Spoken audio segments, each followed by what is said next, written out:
selain ilmu sihir, ada ilmu yang haram dipelajari. Ilmu apa itu? Ilmu hakikat. Saya katakan haram dipelajari, bukan haram dicari loh ya.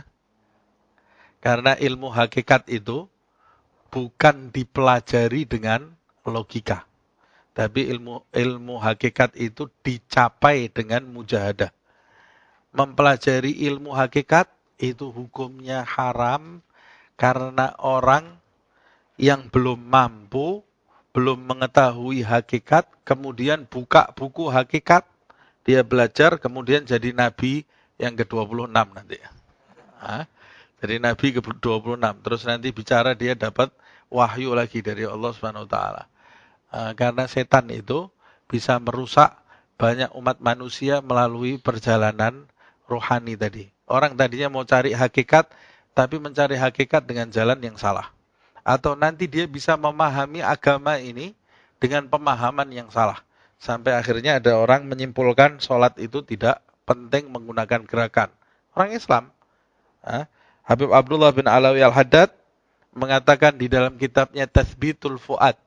Dia mengatakan orang yang belum pantas membaca ilmu hakikat, tapi dia gemar membaca buku-buku yang menjelaskan tentang hakikat, maka itu menunjukkan karat di dalam hatinya sangat tebal.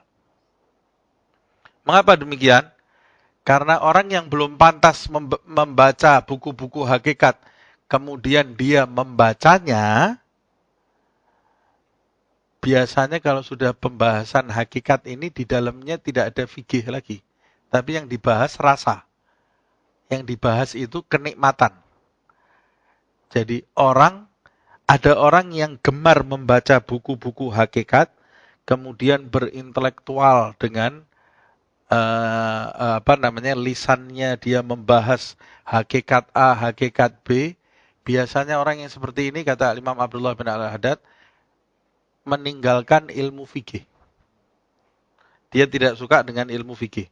Kemudian dengan pemahaman logikanya atas ilmu hakikat ini, biasanya dia merasa dirinya itu sudah mencapai magom tertentu. Padahal dia cuma sekedar memahami dengan akalnya saja. Belum mencapai apa-apa. Kemudian kalau suruh bahas rukun wudhu, ketinggalan zaman ini. Suruh bahas syarat-syarat wudhu, ketinggalan zaman ini. Kalau disuruh bahas fikih, dia menjauh. Karena tabiat nafsu itu tidak mau dikekang. Tabiat nafsu tidak mau dikekang. Dia jadi meremehkan ilmu fikih. Ini dikutip oleh Imam Abdullah bin Al-Haddad, disebutkan di dalam kitab Tathbitul Fuad. Nah, ilmu hakikat yang di sini membahas tentang makna-makna yang pelik, makna-makna yang rumit, yang tidak semua orang bisa memahaminya atau bisa memahaminya dengan salah. Jadi ilmu hakikat itu ilmu buah. Ilmu yang harusnya kita pelajari, how to. Ilmu bagaimana caranya mencapai hakikat. Ilmu itu umpamanya seperti benih. Kemudian kita amalkan. Pengamalan kita ini umpamanya seperti menabur pupuk, menyirami sehingga tumbuh ilmu kita ini. Kemudian nanti kalau kita istiqomah dalam mengamalkan, menyirami, memupuk ilmu kita tadi, mengamalkannya dalam kehidupan sehari-hari, muncul buahnya. Buahnya itu yang namanya hakikat. Kalau sudah muncul buahnya, kita bisa makan. Kalau kita sudah makan, kita bisa membahas. Membahasnya dengan orang yang sama-sama telah mencicipi. Kalau saya mau membahas rasanya buah apel, ya saya harus membahas dengan orang yang pernah makan apel. Kalau saya mau membahas buah apel dengan orang yang tidak pernah makan apel, pasti orang itu akan salah paham. Nanti disangkanya apel itu rasanya sama dengan gula. Atau apel itu sama dengan sirup, padahal beda. Nah, sama seperti itu. Orang-orang yang sudah mencapai hakikat itu, dia menuangkan pengalamannya dalam mencicipi hakikat tadi di dalam kitab. Kitab ini hanya bisa difahami oleh mereka yang sudah mencapainya. Kalau mereka yang belum mencapainya membuka kitab itu, maka dia akan salah faham dalam menerjemahkan apa yang dituangkan di dalam buku itu, dan salah faham ini akibatnya bisa fatal. Akibatnya bisa fatal. Hah? Yang dimaksud ilmu hakikat itu bukan ilmu baca zikir sekian bisa lihat jin. Bukan ilmu itu ilmu apa itu?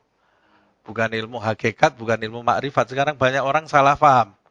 Disangkanya ilmu makrifat itu baca kul huwallah 33 kali nanti bisa terbang.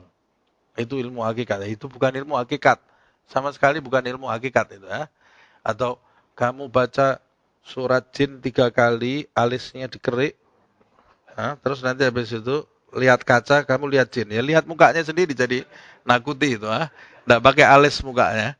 Ada orang belajar sama satu orang, kamu baca surat jin 3 kali harus hafal. Karena lampunya harus digelapkan. Lampunya gelap, nanti kamu kerik.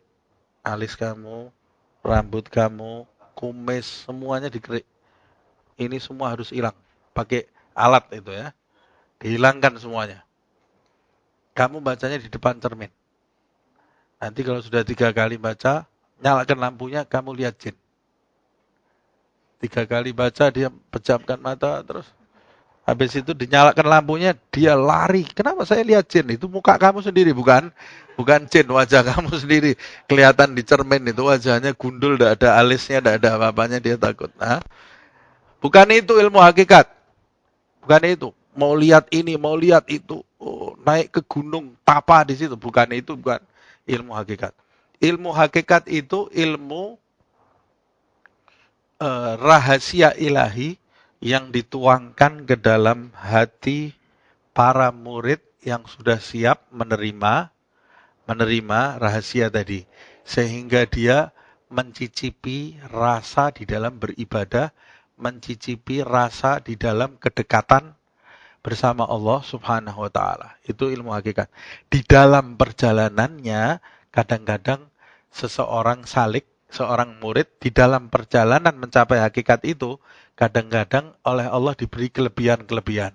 Bisa lihat sesuatu yang tidak dilihat oleh orang biasa. Tapi bukan itu yang dicari. Itu cuma kelebihan-kelebihan yang dialami selama perjalanan. Justru kelebihan seperti itu kadang-kadang bisa menjadi penghalang bagi seorang salik untuk mencapai puncak. Untuk mencapai puncak. Jadi mereka menepis ilmu-ilmu yang seperti itu. Tidak digubris. Nah, orang zaman sekarang malah justru asyik cari hal-hal yang tidak ada manfaatnya.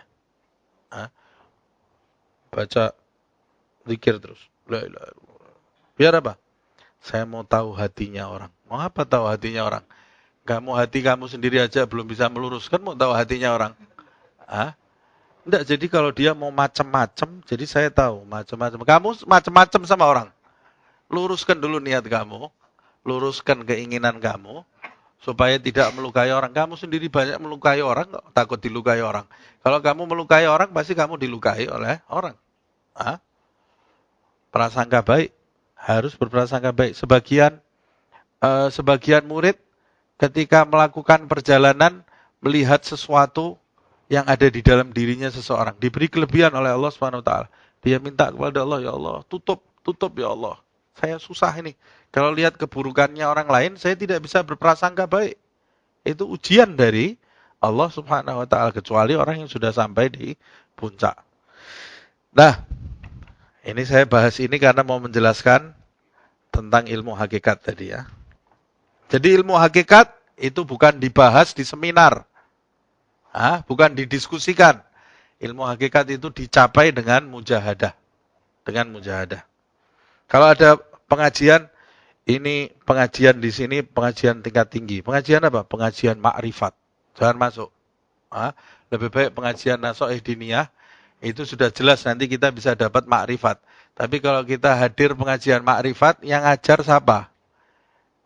Bahas makrifat sampai jam 2 malam, sholat subuhnya jam 8. Bahas macam-macam tentang kedudukan, magom di sisi Allah. Tahajud nggak pernah. Tahajud tidak pernah. Kadang-kadang sholat asarnya mepet, sholat duhurnya sudah dekat dengan asar. Ini wali apa ini? Bukan wali ini. Nah, lebih baik bahas buku-buku salaf as-saleh yang dimuliakan oleh Allah Subhanahu wa taala. Mereka memerintahkan kita berpijak pada syariat, jangan sampai dilepas. Yang kuat pijakan kita kepada syariat itu ciri-ciri kita mau naik mendapatkan buah. Mana bisa buah tumbuh tidak ada pohonnya? Tidak ada. Orang mau dapat hakikat, dia harus punya pohon. Pohonnya apa? Mujahadah. Mujahadahnya apa? Mujahadah ilmu syariat. Harus ada ilmu, ada mujahadah, nanti keluar buahnya. Hah? Keluar buahnya. Tidak bisa orang dapat hakikat tanpa syariat. Itu bukan hakikat namanya. Setan itu. Setan.